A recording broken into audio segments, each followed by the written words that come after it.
Teknik Afghanistan membuat sebuah mobil sport pertama mereka di negeri yang telah menderita konflik puluhan tahun itu. Mobil sport ini merupakan karya dari 30 pelajar yang dibentuk oleh Afghanistan Technical Vocational Institute. Ya Hadi, ya Bashir, ya Tabibi, Nabiullah khairul khalqi, khairul khalqi jami'an, lahu a'la manasibi wal marati, salatullahi subhanallah. Bismillahirrahmanirrahim. Assalamualaikum warahmatullahi wabarakatuh. Kaum muslimin yang dirahmati Allah, semoga Allah senantiasa curahkan segala rahmat, segala nikmat, tiap kepanjangan dan tiada kabur hujung dari dunia hingga akhirat kelak insyaallah. Dan Allah pun kumpulkan kita para kaum muslimin di bawah naungan Rasulullah beserta para nabi, beserta para orang-orang yang Allah kasihi, Allah sayangi, Allah cinta insyaallah, di bawah naungan Rasulullah kelak di mana tiada naungan selain daripada naungannya insyaallah. Amin amin Allahumma amin. Kaum muslimin, pada kesempatan malam hari ini saya akan membuat sebuah video di mana video ini mengisahkan tentang bagaimana anak muda ya, para pelajar Taliban kaum muslimin ya. Di sini sebuah negara yang baru saja meraih kemerdekaannya, mereka sanggup ya membuat teknologi tinggi ya, yang dimana mereka membuat memproduksi mobil ya, yang dimana mobil ini kelas dunia kaum muslimin ya, karena ketika sebuah negara itu ya dibangun di atas pondasi keimanan, keagamaan yang kuat dan tidak ada orang munafik di dalamnya ya, tidak ada yang meributi pemerintahannya di dalamnya, dan pemerintahannya itu ada amanah, maka percayalah, niscaya negara itu pun akan berjaya. Demikian kaum muslimin videonya.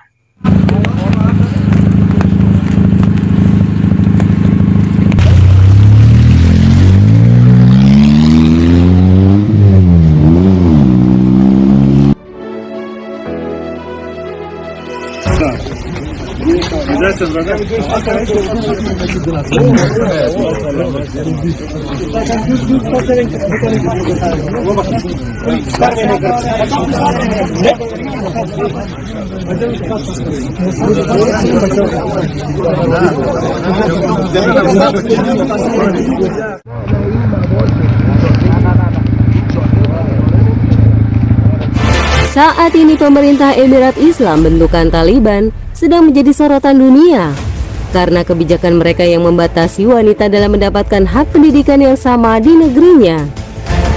Sejak Taliban kembali berkuasa di Afghanistan pada musim panas 2021, penduduk, tetua, dan pemimpin agama di dalam dan luar negeri telah menentang klaimnya bahwa membatasi pendidikan dan pekerjaan bagi perempuan diperbolehkan dalam Islam. Namun Taliban menekankan jika keputusan mereka telah mendapat dukungan dari para cendekiawan muslim dari negara lain. Melihat situasi ini, Turki selaku negara yang rutin memberikan bantuan kepada pemerintah baru Afghanistan, kami adalah penganut agama yang mengatakan carilah ilmu dari buayan sampai liang lahat, kata Erdogan saat berpidato di sebuah konferensi internasional tentang ombudsmanship di Ankara. Petinggi Organisasi Kerjasama Negara Islam juga telah memutuskan mengirimkan delegasi agama yang dipimpin oleh International Islamic Fiqh Academy atau IIFA untuk menekankan bahwa akses perempuan dan anak perempuan ke semua tingkat pendidikan, termasuk tingkat universitas, adalah hak fundamental sesuai dengan ajaran syariat Islam. Erdogan juga mengutus langsung Kementerian Luar Negeri Turki untuk menemui perwakilan dari pemerintah Emirat Islam Afghanistan untuk menindaklanjuti seputar keadaan pendidikan perempuan di Afghanistan. Ternyata, Turki memiliki 80 sekolah yang tersebar di seluruh Afghanistan dan dikembangkan melalui Yayasan Ma'arif dengan didanai langsung oleh negara. Sekolah-sekolah tersebut didirikan Turki untuk membantu pemerintah Afghanistan mengembangkan dan memfasilitasi kekurangan tenaga pengajar hingga ruang kelas yang layak di negeri itu. Karena dampak perang yang berkepanjangan, sekolah tersebut dapat kembali lagi beroperasi. For your information, Pihak pemerintah Emirat Islam Afghanistan bentukan Taliban sebenarnya tidak menerapkan peraturan larangan pendidikan bagi perempuan di seluruh negerinya. Langkah Taliban dalam menerapkan peraturan perundang-undangan terkait pendidikan bagi rakyatnya sebenarnya tidak terlalu ekstrim seperti yang kita bayangkan. Namun akibat media-media di luaran sana yang terlalu tendensius dalam memberikan informasi seputar pemerintah Emirat Islam Afghanistan lah yang akhirnya stigma negatif itu tetap bertahan di benak pikiran banyak orang. Salah satu bukti bahwa pemerintah bentukan Taliban tidak terlalu mempengaruhi kebijakan pendidikan di Afghanistan dan justru tetap mendukung penuh langkah pihak sekolah di negeri itu untuk tetap menjalankan program pendidikannya adalah dengan berhasilnya salah satu institut kejuruan teknik Afghanistan membuat sebuah mobil sport pertama mereka di negeri yang telah menderita konflik puluhan tahun itu. Mobil sport ini merupakan karya dari 30 pelajar yang dibentuk oleh Afghanistan Technical Vocational Institute sejak 5 tahun lalu. Kepala Institut Kejuruan Teknik, Ghulam Haidar Shuhamat, mengatakan bahwa pemerintah Emirat Islam Afghanistan bentukan Taliban sangat mendukung karya murid-muridnya. Bahkan otoritas pendidikan negeri sedang berupaya untuk menyediakan fasilitas yang lebih baik dari sebelumnya agar para murid dapat mengeksplorasi kemampuan mereka sehingga diharapkan dapat menjadi contoh bagi seluruh pelajar di Afghanistan. Salah satu perancang mobil sport pertama milik Institut Teknologi Afghanistan ini mengatakan jika minat pembeli mobil buatan mereka sangat tinggi, baik tingkat nasional maupun internasional. Namun para tim perancang kompak untuk fokus pada pengembangan yang lebih baik dan mengikuti kompetisi internasional sebelum mereka benar-benar yakin untuk penjualnya. Dari 30 orang yang terlibat dalam pembuatan mobil sport ini, salah satu sosok penggagas dan perancang utamanya adalah Reza Ahmadi. Ia mengaku terkejut dengan respon dari pemerintah Emirat Islam Afghanistan yang cukup mengapresiasi hasil karyanya. Bahkan yang lebih menggembirakan lagi, pemerintah Taliban bekerja sama dengan otoritas Qatar akan memasukkan mobil sport pertama buatan pelajar Afghanistan ini ke daftar pameran mobil internasional yang akan berlangsung di kota Doha. Hal itu dibenarkan oleh Kepala Institut Kejuruan Teknik Afghanistan, Maulawi Ghulam Haidar Shuhamat. Ia menegaskan jika mobil ini siap mengikuti pameran yang akan digelar di Qatar. Bahkan diperkenankan untuk mengikuti ajang balapan di sana, insya Allah. Salah satu pejabat tinggi Departemen Pendidikan Afghanistan menekankan bahwa peluang yang lebih luas harus ditawarkan kepada anak-anak muda di seluruh negeri demi menjaga dan mengembangkan kreativitas yang selama ini tertahan akibat konflik yang berkepanjangan. Pengerjaan mobil sport ini 90% telah selesai dan 10% sisanya akan diselesaikan sebelum pameran internasional di Qatar. Keterlibatan Qatar dalam pembangunan Afghanistan memang tidak bisa dianggap remeh. Mereka satu-satunya negara yang menyediakan tempat bagi para pejuang Palestina dan Taliban untuk mendapatkan hak yang sama melalui meja perundingan di Doha. Bahkan kantor biro politik Taliban dan Palestina juga disediakan oleh otoritas Qatar di negara Teluk Kaya Raya itu. Sejak lama pejuang Taliban menempuh perjalanan panjang mereka dalam bernegosiasi dengan pemerintah bentukan Barat dalam mengakhiri konflik di negeri mereka. Qatar seperti rumah kedua bagi para petinggi Taliban, bahkan Palestina khususnya pejuang Hamas. Maka tak heran, Qatar sering mendapat tuduhan tak berdasar dari media Barat terkait dukungan mereka dalam memfasilitasi pejuang Palestina dan Taliban. Setiap tahunnya dana yang cukup besar digelontorkan otoritas Qatar untuk membantu perekonomian Afghanistan yang saat ini masih terseok-seok oleh berbagai sanksi Barat. Bahkan saat Taliban resmi membentuk pemerintahan Emirat Islam, Qatar menjadi negara pertama yang mengirim delegasi mereka untuk bertemu dan mengucapkan selamat kepada pimpinan tertinggi Taliban. Sambutan hangat pun diberikan oleh otoritas Taliban selama kedatangan delegasi Qatar yang dipimpin oleh Menteri Luar Negeri Muhammad bin Abdurrahman Al-Thani. Taliban melalui Mullah Hasan Akhund selaku Perdana Menteri mengucapkan sangat berterima kasih kepada Qatar atas jasa negara Teluk itu yang berperan penting dalam menjadi tuan rumah sesi negosiasi bagi pejuang Taliban Afghanistan. Itulah beberapa informasi seputar langkah Taliban dalam menerapkan peraturan perundang-undangan yang mengatur tentang wanita dalam mendapatkan hak pendidikan dan apresiasi pemerintah Emirat Islam Afghanistan kepada para pelajar di negaranya yang berhasil membuat karya berupa sebuah mobil.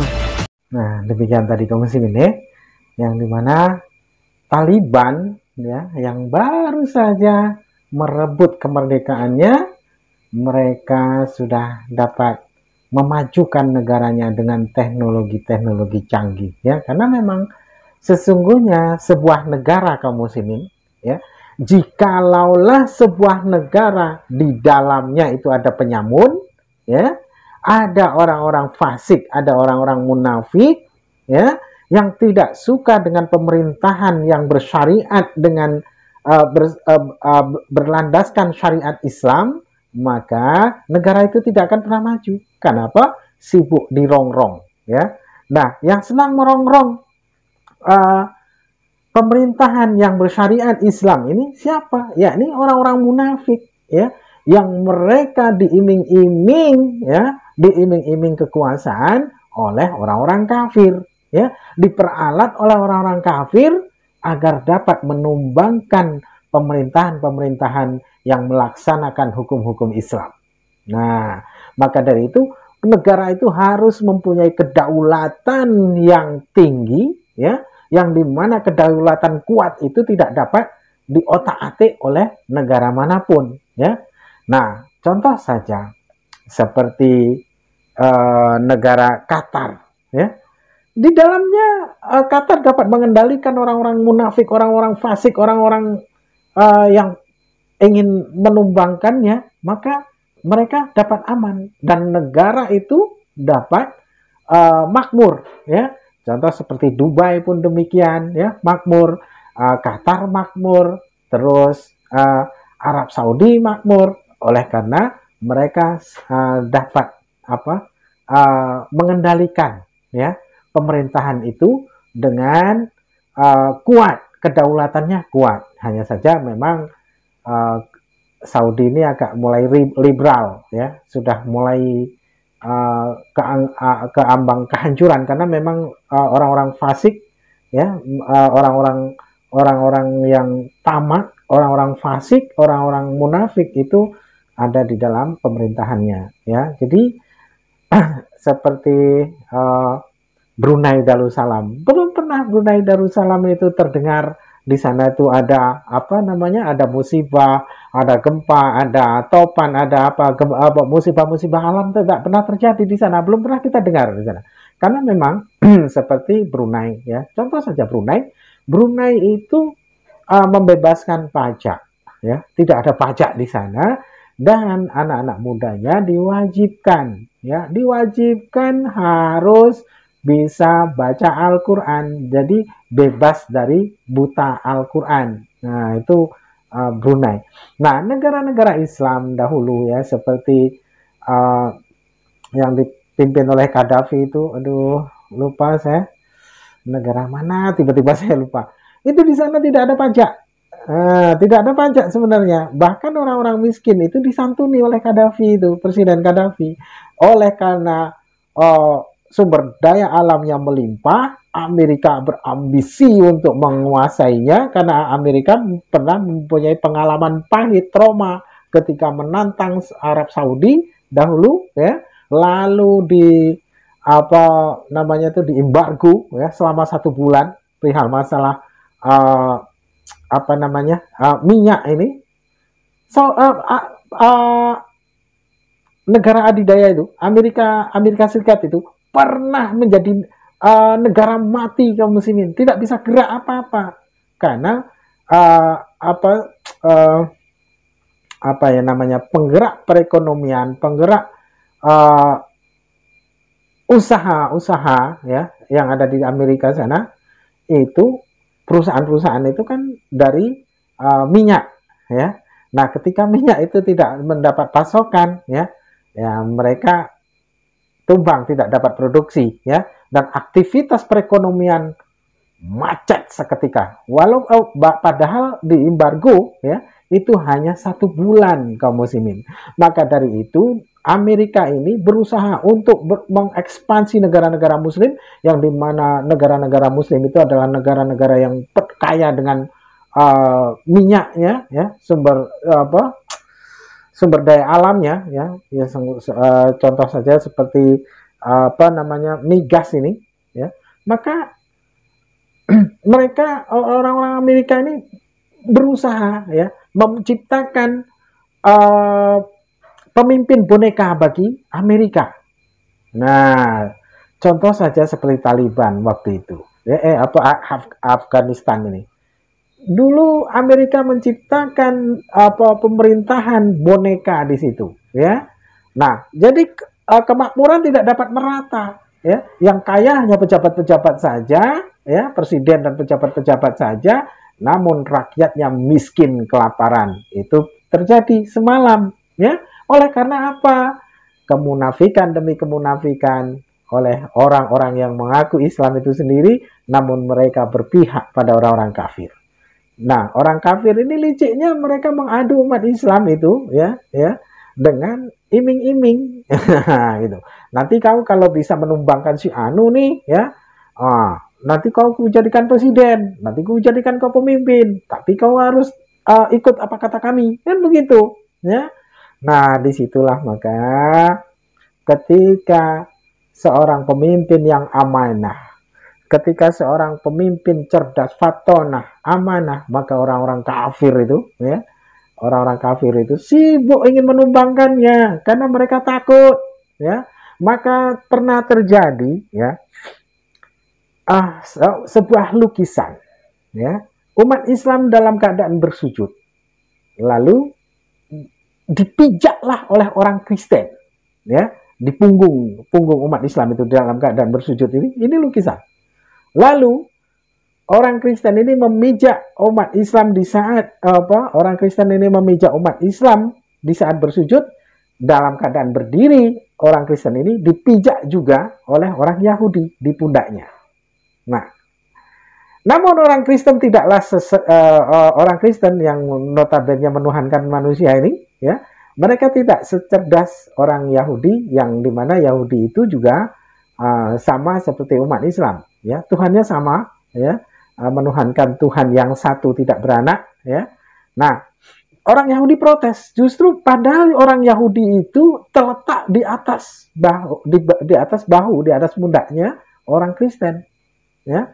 Wah, jadi orang Yahudi memang berjaya di dunia ini secara politik, gitu, ya. Secara politik orang Yahudi memang luar biasa, perekonomian, politik itu memang Yahudi yang pegang dunia ini. Ya, walaupun memang orang-orang Yahudi itu secara kenegaraan memang tidaklah besar menonjol, tidaklah adidaya, namun seperti Amerika ini isinya orang-orang Yahudi, jangan salah. Itu, ya.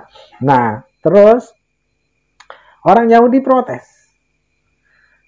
Kami tidak suka dengan adanya lukisan itu karena itu melambangkan kehancuran kami, gitu. Kehancuran kami semua, katanya. Nah, lalu sang pelukis ini, yang melukis ini ngomong, gitu kamu muslimin, ya.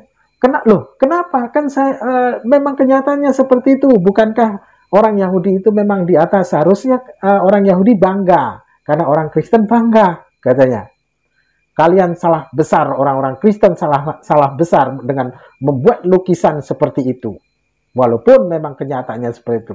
Pada masanya, jika umat Islam itu bangkit dari sujudnya, maka kita semua, kami semua, kita semua akan berjatuhan dan kita semua akan binasa. Gitu, ya. Mereka ketakutan kalau umat Islam itu dapat bangkit dari sujudnya, itu kaum muslimin. Paham, ya? Nah, disitulah maka mereka orang-orang kafir ini berusaha untuk menghancurkan umat Islam ini dengan segala propaganda, dengan segala fitnah-fitnahannya, ya, dengan menggunakan orang-orang munafik di dalam negara itu, di mana negara Islam itu ada, ya, dan di dalamnya itu ada orang-orang munafik. Nah, mereka pergunakan itu untuk menghancurkan negara itu dari dalam. Itu cara ekspansi orang-orang licik, orang-orang kafir itu. Contoh saja Amerika. Amerika itu pernah, ya, membunuh. Kalau cerita masalah teroris, Amerika itu teroris. Amerika pernah membuat bom karpet yang dimana sebuah negara itu, kayak tidak salah saya Jerman atau mana ya, itu diratakan, kotanya itu diratakan dengan tanah, dengan ribuan pesawat ya, membawa bom masing-masing. Bomnya itu di pesawat itu berpuluh-puluh ya, dan ribuan pesawat itu menjatuhkan bom secara serentak. Itu yang namanya bom karpet. Jadi orang-orang kafir ini alhamdulillahnya nih kaum muslimin ya, ada dengan adanya YouTube ini ya, kita semakin tahu, kita semakin cerdas. Yang dahulu informasi itu tidak dapat kita dapatkan ya, yang kita dapat hanya hoax-hoaxnya saja. Umat Islam saja yang selalu salah, umat Islam saja yang selalu buruk. Namun alhamdulillah dengan izin Allah ya, dengan adanya teknologi ini ya, dapat informasi itu dapat kita akses ya dengan benar. Yang mana hoax, mana benar itu dapat kita saring. Nah, di sini juga para orang-orang kafir ya, orang-orang Kristen itu selalu berkata bahwasanya YouTube ini yang membuat itu adalah orang Kristen, orang Yahudi, pungul bodoh. Kenapa saya katakan itu? Yang membuat YouTube ini adalah 3 orang, yang dahulunya 3 orang ini memang Kristen sama Islam. Nah, mereka pernah bekerja di Google. Setelah dia keluar dari Google, lalu mereka menciptakan YouTube. Dan yang mengupload video dirinya ya di YouTube itu adalah umat Muslim yang membuat itu sendiri, gitu loh ya. Nah, ini kadang-kadang produksi produk kafir dipakai umat Islam. Bungul orang-orang Kristen itu sedang ngeklaim. Kadang-kadang kita umat Islam itu selalu dikata tukang ngeklaim, padahal mereka yang tukang ngeklaim, gitu loh ya. Jadi mudah-mudahan ya, negara-negara yang dimana penduduknya mayoritas Muslim akan segera sadar, tidak mau diadu domba satu dengan yang lain, mengetahui mana yang hak, mana yang batil, dan dapat bersatu agar negara kita ini dapat maju secepatnya, dapat makmur dan merata pihak masalah sosial kita, gitu ya. Tidak artinya kalau kaya ya tidaklah sampai menjadi miliarder, tapi setidak-tidaknya taraf kehidupan kita itu dapat merata perekonomiannya. Nah, di situ ya. Dapat terlepas dari pajak saja ya. Wah, itu sudah luar biasa. Itu ya. Jadi inilah kaum muslimin ya. Jika mana sebuah negara di dalamnya ada orang munafiknya, maka mustahil negara itu dapat maju. Yang ada hancur. Karena apa? Mereka mau diadu ya dengan saudaranya sendiri ya. Contoh seperti Kuntadi itu, siapa tak kenal tuh. Terus yang dihajar masa semalam tuh siapa? Armando. Nah, orang-orang seperti itu. Itu yang membuat susah negeri ini maju, ya orang-orang seperti itu ya. Membawa Abu Janda. Karena apa? Mereka berkoar-koar bukan atas kemauan dia secara pribadi dengan kecerdasannya, bukan, melainkan berkata-kata seperti anjing yang menggonggong oleh karena meminta dilempar tulang. Nah, ketika dia berjumpa ya dengan orang-orang yang beriman, dia akan lari terbirit-birit bak anjing kampung, lari sambil menggonggong menoleh ke belakang ya, ekornya melengkung ke bawah, terjepit oleh kakinya. Itulah namanya anjing kampung, yang sesungguhnya dia anjing penakut, anjing pengecut, namun menggonggongnya keras ya, hanya keras menggonggongnya saja. Itulah kaum muslimin. Jadi bukan saya sok pintar, bukan saya sok pandai, tapi saya belajar dari apa yang saya tengok. Ternyata di luar negeri itu begono begini. Dan alhamdulillah karena saya pernah menjadi seorang jamaah tabligh, maka alhamdulillah saya dapat mengetahui negara ini gitu ya, sampai ke luar negeri ya. Itu jadi ada negara-negara yang di TV itu nampak bersih gitu ya. Nampak bersih, cantik, itu kan dalam film. Dalam aslinya tai sapi kemana-mana, tai lembu tuh. Bahkan rumah pun diplester pakai tai lembu, kotor.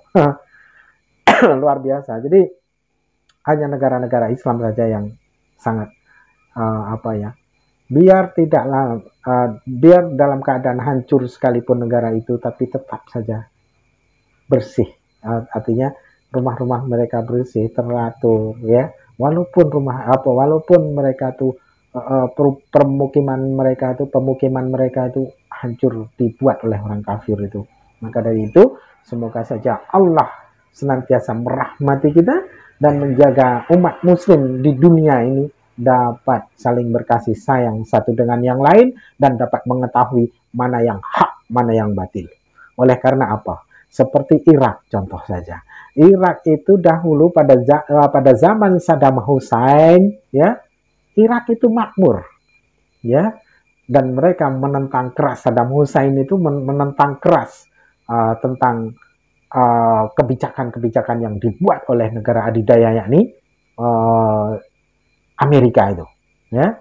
Lalu Libya yang dipimpin oleh Gaddafi, negara makmur kaum muslimin, mereka dihancurkan oleh orang kafir satu persatu dengan dalil nuklir yang saat ini tidak terbukti itu. Mereka pada akhirnya meminta maaf, namun apalah daya. Ketika mereka meminta maaf pun, Saddam Hussein sudah dieksekusi mati, digantung. Gaddafi pun demikian. Mereka minta maaf pada akhirnya. Namun mereka ketika sesudah pun mereka meminta maaf, sudah ketahuan belangnya pun mereka tidak mengembalikan kedaulatan sebuah negara yang mereka bumi hanguskan itu pada negara aslinya. Itu ya, tetap jadi boneka. Maka rakyat Libya sekarang menyesal menggulingkan presidennya sendiri, ya. Irak pun demikian, menyesal karena menggulingkan presidennya sendiri, ya.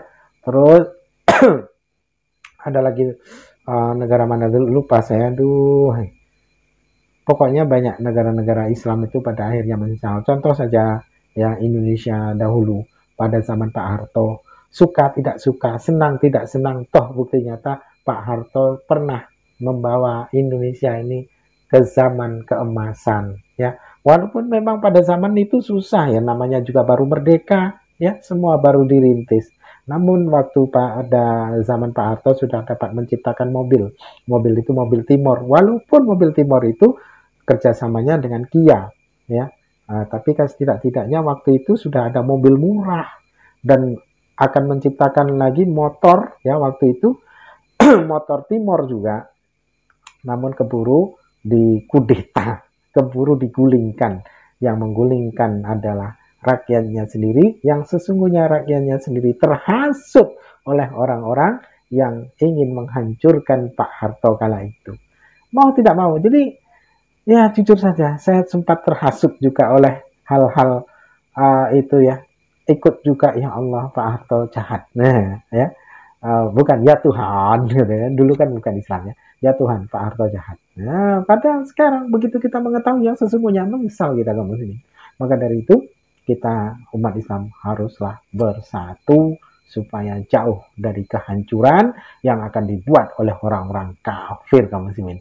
Oke, demikian saja kaum muslimin yang dapat saya sampaikan. Saya akhiri video. Wassalamualaikum warahmatullahi wabarakatuh.